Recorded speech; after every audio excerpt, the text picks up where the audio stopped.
former Vice President M. Venkaiah Naidu was the chief guest at the Seva Puraskars event అన్నమాట. ఎక్కడ జరిగింది ఇది అని అంటే సేవా పురస్కార్స్ ఈవెంట్ హెల్డ్ ఇన్ గుంటూరు. ఇది గుంటూరులో జరిగింది ఈ పర్టికులర్ ఈవెంట్. దీనికి ఏంటి అని అంటే దీనిలో అంటే ప్రత్యేకత ఏంటి అని అంటే మనం కనుక గమనిస్తే ఇక్కడ సుచిత్ర ఎల్లా, కృష్ణ ఎల్లా వీళ్ళు మనకి కోవిడ్ టైంలో కూడా వీళ్ళ పాత్ర చాలా ప్రాముఖ్యమైన పాత్ర మనం గమనించాం కదా. ఆ టైంలో కూడా వీళ్ళకి పద్మ అవార్డ్స్ రావడం కూడా జరిగింది వీళ్ళ సర్వీసెస్కి. సో ఇక్కడ మనకి former vice president Venkaiah Naidu chief guest గా సేవా పురస్కారాలు అనమాట. సేవా పురస్కారాలు, ఈ సేవా పురస్కారాలని అందించడం జరిగింది. ఇది ఎక్కడ జరిగింది అని అంటే ఈవెంట్ గుంటూరులో అనమాట.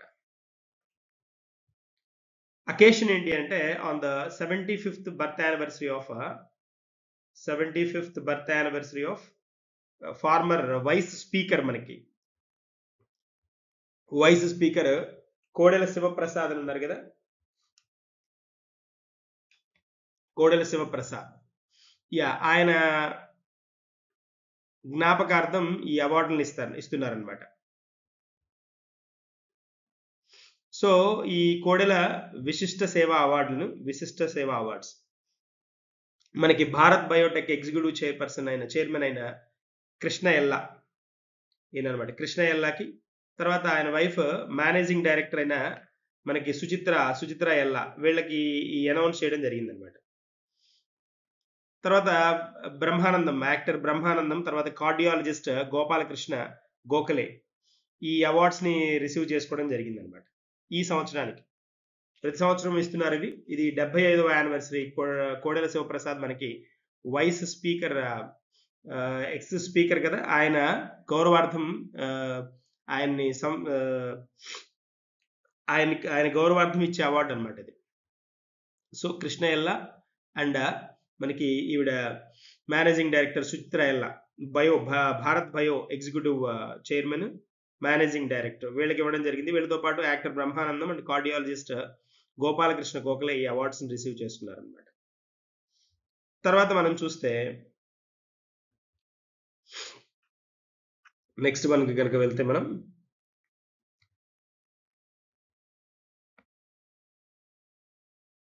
ఇంటర్నేషనల్ టేబుల్ టెన్నిస్ ప్లేయర్ నైనా జస్వాల్.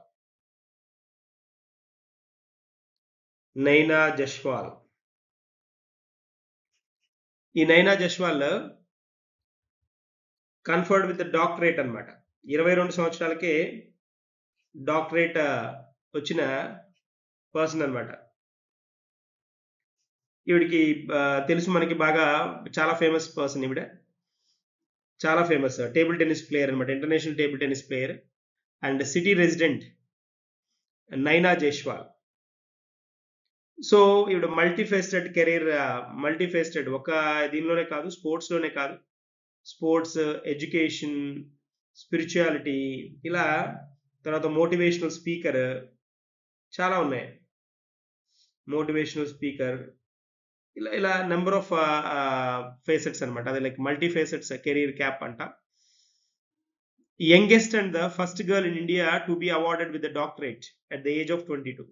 స్పెషాలిటీ ఏంటి అని అంటే 22 ఏజ్కే డాక్టరేట్ వచ్చిన ఫస్ట్ ఇండియన్ అనమాట. సో తర్వాత తన రీసెర్చ్ మనకి, అంటే రీసెర్చ్ దేని మీద చేశారు అంటే ఆదికవి నన్నయ్య యూనివర్సిటీ ఉంది కదా, ఏకేఎన్యు అంట. ఏకేఎన్యు ఆదికవి నన్నయ్య యూనివర్సిటీ మనకి రాజమండ్రిలో ఉందన్నమాట. నన్నయ్య యూనివర్సిటీ రాజమండ్రి. దీనిలో ఈవిడ పిహెచ్డి చేయడం జరిగింది అనమాట. Study of role of micro finance in women empowerment.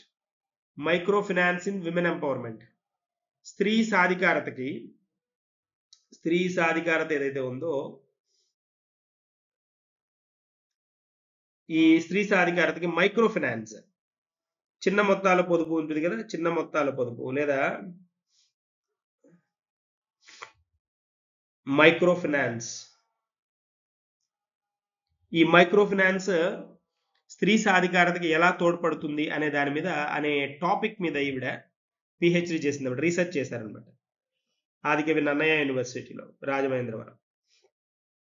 Youngest and the first girl in India to be awarded a doctorate at the age of 22, అది speciality.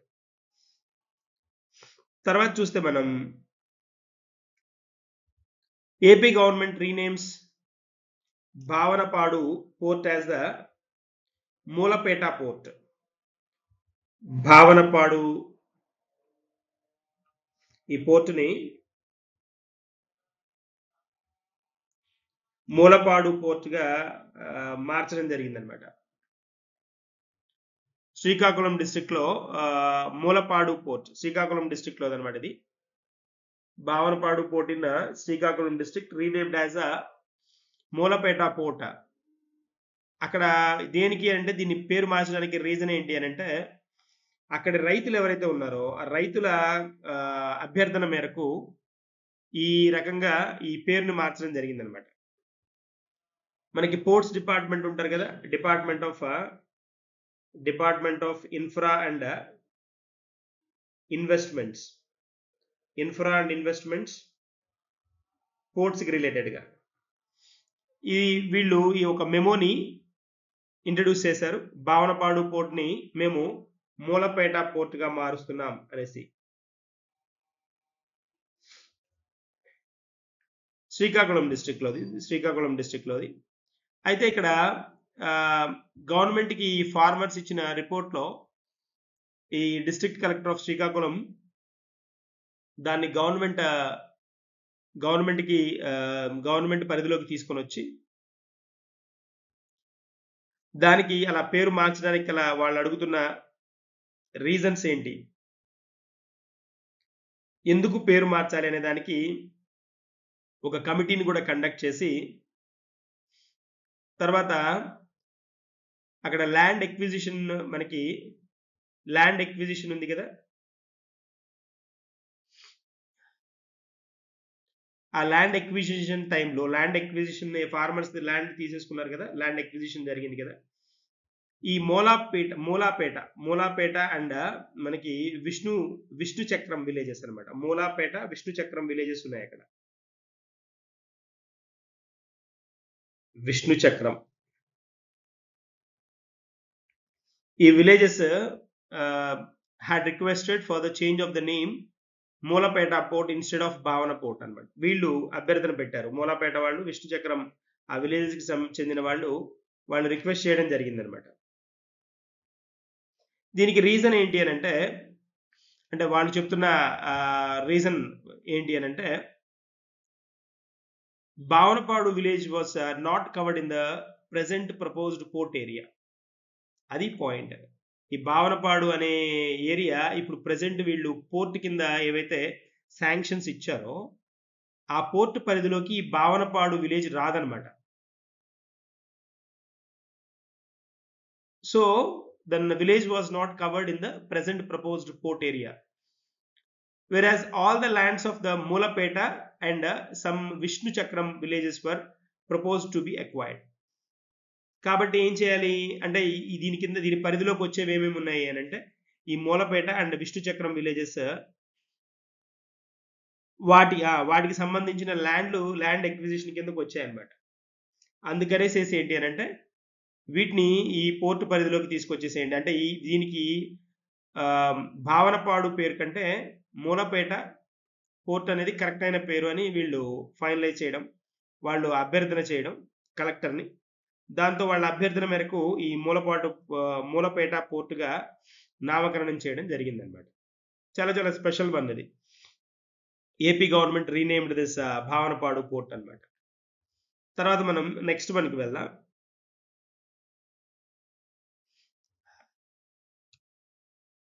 Disaster Management Fund under AP Red Cross for Relief Operations. Disaster management fund మనకి తెలుసు కదా, disaster management funds ని announce చేస్తూ ఉంటారు. ఇవి మనకి ఈ ఏపీ రెడ్ క్రాస్ అనేది మనకి సోషల్ ఆర్గనైజేషన్, సోషల్ యాక్టివిటీలో యాక్టివ్గా ఉండే organisation. AP Red Cross President కూడా ఉన్నారు మనకి. President and Governor Justice Abdul Nazeer అన్నమాట. Abdul Nazeer formally launched the Climate Action Fund. దీన్ని ప్రీవియస్ గా క్లైమేట్ యాక్షన్ ఫండ్ ని లాంచ్ చేశారు, సిఏఎఫ్ అంట. క్లైమేట్ యాక్షన్ ఫండ్ అనగానే మనకి దాన్ని పేరు వినగానే అర్థమైపోతుంది. క్లైమేట్ యాక్షన్ ఫండ్ అంటే ఏంటి? క్లైమేట్ లో వచ్చే చేంజెస్ ఏవైతే ఉంటాయో, వాతావరణంలో వచ్చే మార్పుల నుంచి ఏవైనా కనుక డిజాస్టర్స్ అంటే అనుకోని సంఘటనలు లేదా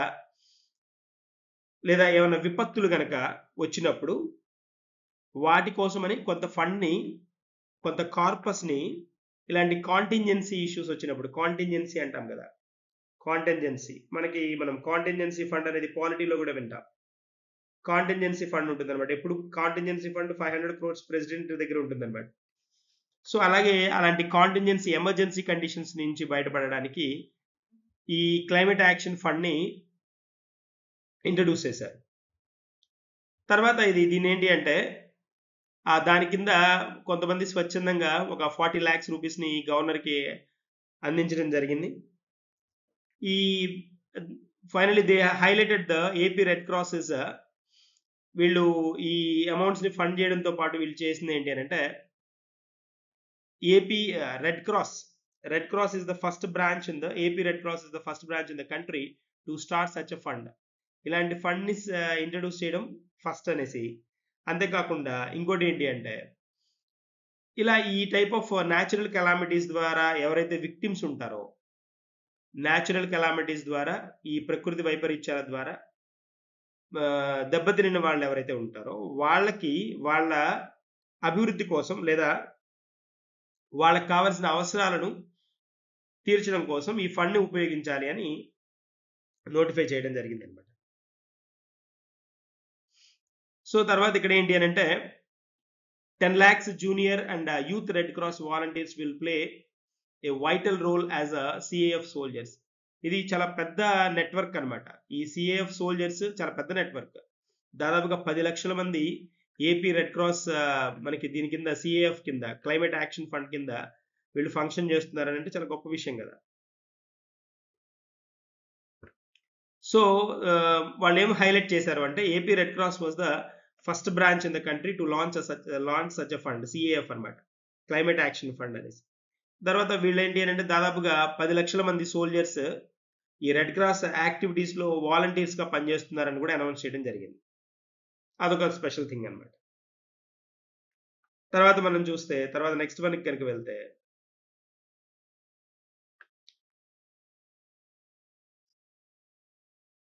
India's first water body census, నీటి గణాంకాలు అనమాట, water body census. So water body మనకి ఇది ఫస్ట్ సెన్సస్ రిపోర్ట్ అనమాట. ఫస్ట్ సెన్సస్ రిపోర్ట్ ఈ టైప్ లో, ఈ విధంగా వాటర్ బాడీస్ యొక్క రిపోర్ట్ ఇవ్వడం అనేది first. All natural or man made units bounded on the all sites with some or no machinery work used for the storing water for irrigation or other purposes. Industrial purpose లో కానీ, pisciculture, domestic are drinking water కానీ, recreation కానీ, religious కానీ, ground water recharge, ఇలాంటివన్నీ ఏంటి అని అంటే మనకు వాటర్ బాడీస్ కింద కన్సిడర్ చేస్తాం.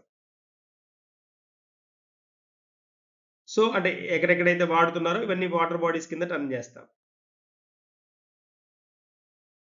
ఈ వాటర్ బాడీస్ అంటే డొమెస్టిక్ పర్పస్ డ్రింకింగ్ వాటర్ కానీ, రిక్రియేషన్ కి కానీ, రిక్రియేషన్ అంటే కొన్ని పాండ్స్ అవి రిక్రియేషన్ కి అలౌ చేస్తుంటారు టూరిజం డెవలప్మెంట్ కోసం. రిలీజియస్ కొన్ని వచ్చినప్పటికీ మతపరమైన వీటి కోసం ఉపయోగిస్తూ ఉంటారు. మనకి ఈ పుష్కరాలు వాటికి అలాంటి కాన్సెప్ట్ లో ఉన్న కొన్ని ఉంటాయి. తర్వాత గ్రౌండ్ వాటర్ రీఛార్జ్ ఏదైతే మనకి ఈ భూగర్భ జలాలు ఏవైతే ఉంటాయో వాటిని పెంచే విధంగా ఉండే కొన్ని బాడీస్ ఉంటాయి. ఈ వాటర్ బాడీస్ సెన్సస్ ఏం చెప్తుంది అని అంటే, రిపోర్ట్ ఏమిస్తుంది అని అంటే, ఏ స్టేట్స్ ఎక్కువ నెంబర్ ఆఫ్ వాటర్ బాడీస్ ని కలిగి ఉన్నాయనేది ఇన్ఫర్మేషన్ ఇస్తుంది. అంటే హైయెస్ట్ ఎక్కడ ఏవి, లీస్ట్ ఏవి, తర్వాత ఏవి ఎన్క్రోచ్మెంట్కి, అంటే ఎన్క్రోచ్మెంట్కి గురైన వాటర్ బాడీస్ ఏ స్టేట్లో ఎక్కువ ఉన్నాయి, ఈ ఇన్ఫర్మేషన్ ఇస్తుంది అనమాట. ఎన్క్రోచ్మెంట్ అంటే ఏంటి అంటే అక్కడ ఉన్న వాళ్ళు ఆక్రమించేయడం అనమాట, ఎంక్రోచ్ చేసేయడం. ఆక్రమణకి గురైన ఏవైతే ఉన్నాయో అవన్నీ వాటి గురించి చెప్తారన్నమాట. అలాంటి వాటి గురించి నోటిఫై చేస్తారు. ఈ వాటర్ బాడీస్ ఈ కాన్సెప్ట్, అంటే ఈ వాటర్ బాడీస్ సెన్సెస్ అనే concept 6th minor irrigation census 2017-18 ట్యాగ్లో ఇంట్రడ్యూస్ చేశారు. 6th మైనర్ ఇరిగేషన్ సెన్సెస్ కింద దీన్ని రిలీజ్ చేయడం జరిగింది అనమాట. 2017-18 సంవత్సరానికి ఉన్న స్టాటిస్టిక్స్ అనమాట. ఇవి గణాంకాలు అనమాట, అప్పటికి ఇవ్వాల్సిన గణాంకాలు అనమాట. ఇది వాటర్ బాడీని ఎలా డిఫైన్ చేస్తారు అని అంటే దీని ప్రకారం, అంటే ఈ కాంటెక్స్ట్ ప్రకారం ఈ నీటి గణాంకాల పరంగా వాటర్ బాడీ అనే దాన్ని డిఫైన్ ఎలా చేస్తారు అని అంటే, వాటర్ బాడీ డిఫైన్ చేయాలి అంటే all natural are man-made units bounded on all ఈ ఎక్కడైతే అంటే ఏ ఏరియాలో bounded on all sides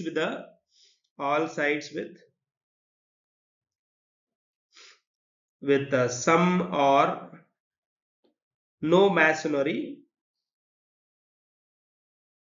masonry work used. Masonry work అంటే తాపీ పని అన్నమాట, masonry అంట. used for storing water for irrigation or other purpose. ఇది వాటర్ బాడీని ఇలా డిఫైన్ చేస్తారు. All natural or man made units bounded on all sides with some or no masonry work, a masonry work చేయకుండా storing వాటర్ని store చేయడానికి ఉపయోగించే, లేదా ఇరిగేషన్కి ఉపయోగించే, అదర్ సోర్సెస్కి ఉపయోగించే వాటర్ ఎక్కడైతే న్యాచురల్గా కానీ లేదా మనుషులు వాటిని కొంచెం తవ్వడం అలాంటి పద్ధతుల ద్వారా ఎక్కడైతే మెయింటైన్ చేస్తారో వాటిని మనం ఏమనాలి అని అంటే we should define it as a water bodyగా డిఫైన్ చేయాలి. ఈ సెన్సస్ ఏంటి అంటే వీటి ఎయిమ్ ఏంటి అంటే, ప్రతి సెన్సస్కి ఎయిమ్ ఉంటుంది కదా, వాటిని ఏదో ఒక ఎయిమ్ కోసం ఇంట్రడ్యూస్ చేస్తారు. ఈ సెన్సస్ ఎయిమ్ ఏంటి అని అంటే inventory of India's water resources తెలుసుకోవడం, ఇన్వెంటరీ ఇవ్వడం, అంటే ఏ లెక్కలు అనమాట, పర్ఫెక్ట్ ఇన్వెంటరీ, ఎక్కడెక్కడ ఎంతెంత వాటర్ బాడీస్ ఉన్నాయి, ఎక్కడ ఏ స్టేట్స్లో ఏ టైప్ ఆఫ్ వాటర్ బాడీస్ ఎక్కువ ఉన్నాయి, వాటిలో ఏంటి న్యాచురల్ ఉంటాయి, మ్యాన్ మేడ్ వాటర్ బాడీస్ ఉంటాయి. లైక్ మనకి పాండ్స్ కానీ లేక్స్ కానీ, పాండ్స్ అయినా లేక్స్, తర్వాత ఇంకా ఇతరత్ర ఇలాంటివన్నీ అనమాట. ఇలాంటి వాటి నుంచి డేటాని కలెక్ట్ చేస్తారు. అంతేకాకుండా వాటర్ బాడీస్ ఎన్క్రోచ్మెంట్కి గురైనవి ఉంటాయి, వాటర్ బాడీస్ ఎన్క్రోచ్ అయినవి, ఆక్రమణకి గురైనవి ఉంటాయి, అలాంటి వాటి డేటా కూడా ఇస్తారనమాట.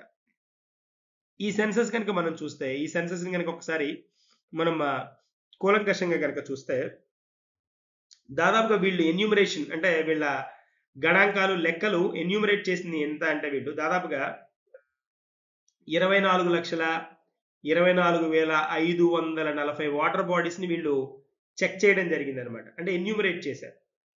ఎన్యూమరేట్ చేయడం అని అంటే అక్కడ వీళ్ళ లెక్కల్లోకి వచ్చినవి అనమాట.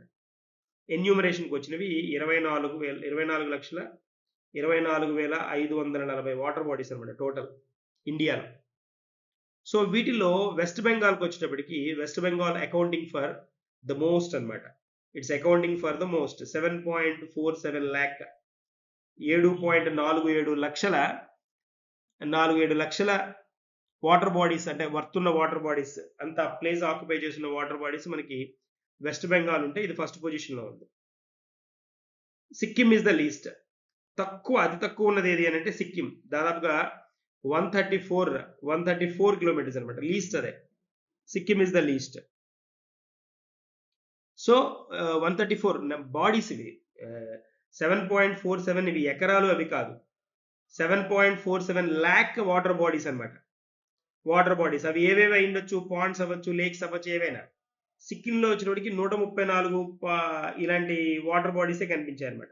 ఇది వాటర్ బాడీస్ నెంబర్ అనమాట. తర్వాత ఇంకా మనం కనుక కొంచెం ఇన్‌డెప్త్ కనుక చూసామనుకోండి, వీటిల్లో ఇంకా క్లాసిఫికేషన్ కనుక చూసామనుకోండి, West Bengal highest number of ponds and reservoirs మనం కనుక ఓవరాల్ గా చూస్తే అని చెప్పుకున్నాం కదా. Highest number of ponds and reservoirs వచ్చేటప్పటికి వెస్ట్ బెంగాల్ అంటున్నాం. సౌత్ లో వచ్చేటప్పటికి మనకి వెస్ట్ బెంగాల్లో కూడా ఎక్కడ ఎక్కువ అని అంటే మనం కనుక కొంచెం గమనిస్తే 24 పరగనాస్.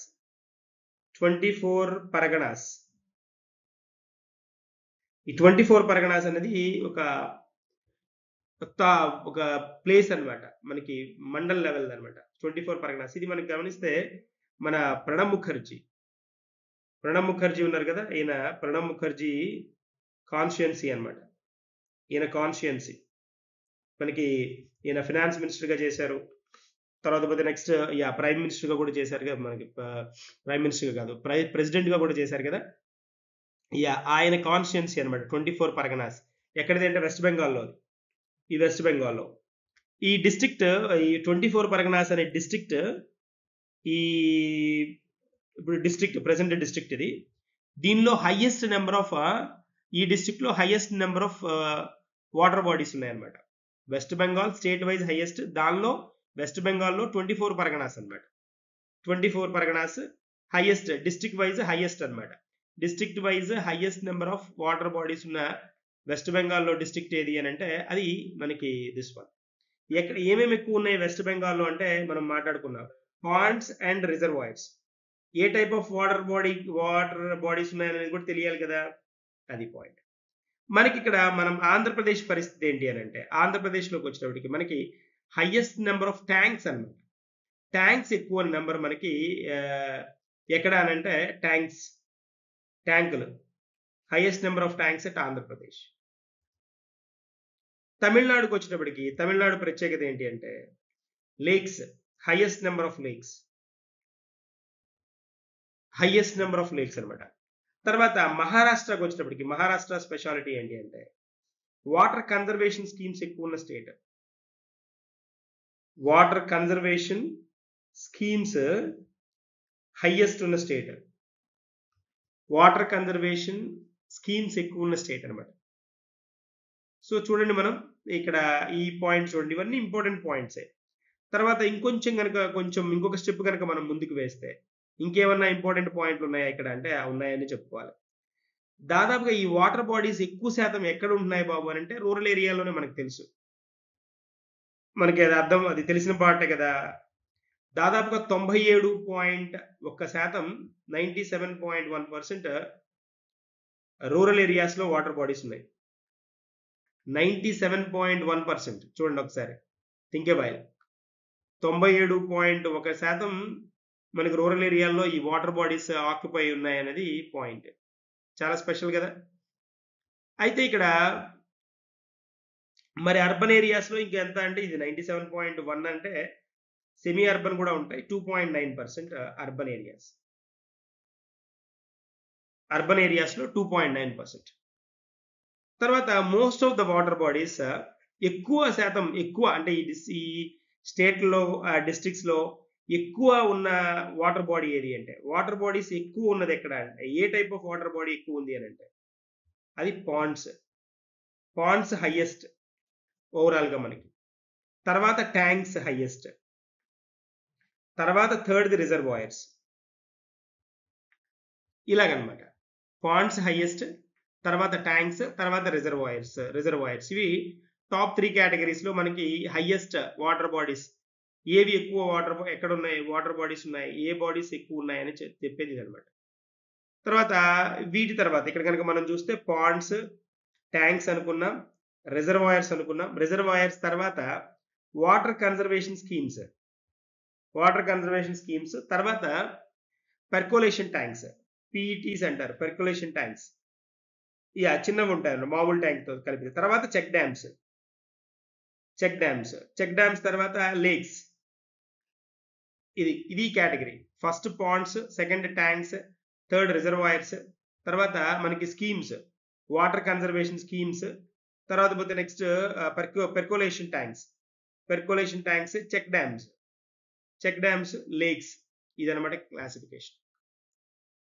తర్వాత మనం ఇంకొక దాని గురించి కూడా మాట్లాడుకున్నాం. ఇంకొకటి ఏంటి అని అంటే మనం మాట్లాడింది లీస్ట్ ఎవరు అనుకున్నాం, లీస్ట్ సిక్కిం అనుకున్నాం. సిక్కిం తర్వాత లీస్ట్ సిక్కిం కంటే కొంచెం బెటర్ ఎవరు అంటే చండీగఢ్ అనమాట. చండీగఢ్ కంటే కొంచెం ఎక్కువ ఢిల్లీ, అలాగా అది క్లాసిఫికేషన్. అయితే ఇక్కడికి వస్తే మనము ఇక్కడ ఒకసారి కనుక పాయింట్స్ కనుక చూస్తే ఇంకొన్ని పాయింట్స్, ఇంకొక కేటగిరీ మనం డిస్కస్ చేయాలి కదా, అదేంటి ఎన్క్రోచ్మెంట్ గురించి మాట్లాడాలి కదా. ఈ ఎన్క్రోచ్మెంట్ ఆఫ్ వాటర్ బాడీస్, ఈ ఎన్క్రోచ్మెంట్ కూడా జరుగుతోంది. ఈ ఎన్క్రోచ్మెంట్ లో మనకి చాలా స్టేట్స్ లో, ఆంధ్రప్రదేశ్ లో కూడా ఎన్క్రోచ్మెంట్లు ఉన్నాయి. ఈ వాటర్ బాడీస్ ఏవైతే ఉంటాయో వీటిని ఈజీగా ఆక్యుపై చేసుకుంటూ ఉంటారు. వాటి ప్లేస్ లోని ఇల్లు కట్టుకోవడాలు, వాటికి దగ్గరగా కట్టుకొని ఇల్లు దాన్ని నెమ్మదిగా ఆ లేక్ నో పాండ్ నో వీళ్ళే ఆక్యుపై చేస్తారనమాట. అలాగనమాట. సో ఎన్క్రోచ్మెంట్ కనుక మనం చూస్తే దాదాపుగా 1.6%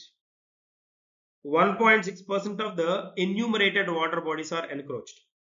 వీళ్ళ లెక్కల ప్రకారం లెక్క వేసిన వాటిలో దాదాపు 1.6% ఎన్క్రోచ్ అయ్యాయని చెప్తున్నారు. 95.4% of encroachments in rural areas. దీనిలో కూడా 95.4% ఎక్కడ ఎన్క్రోచ్మెంట్స్ అంటే రూరల్ ఏరియాస్, మిగిలిన 4.6% ఎక్కడ అంటే అర్బన్ ఏరియాస్.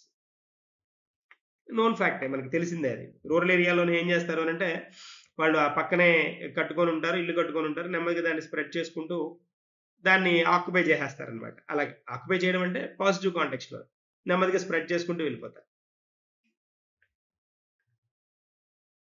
తర్వాత కనుక మనం కనుక చూస్తే అంటే దీని ప్రాముఖ్యత కనుక చూస్తే, ఈ సెన్సస్ ద్వారా మనకు వచ్చే దీని ప్రాముఖ్యత ఏంటి అంటే, సెన్సస్ ప్రాముఖ్యత ఇది క్రూషియల్ డేటా కదా, వాటర్ బాడీస్ గురించి ఉన్న క్రూషియల్ డేటా వస్తుంది.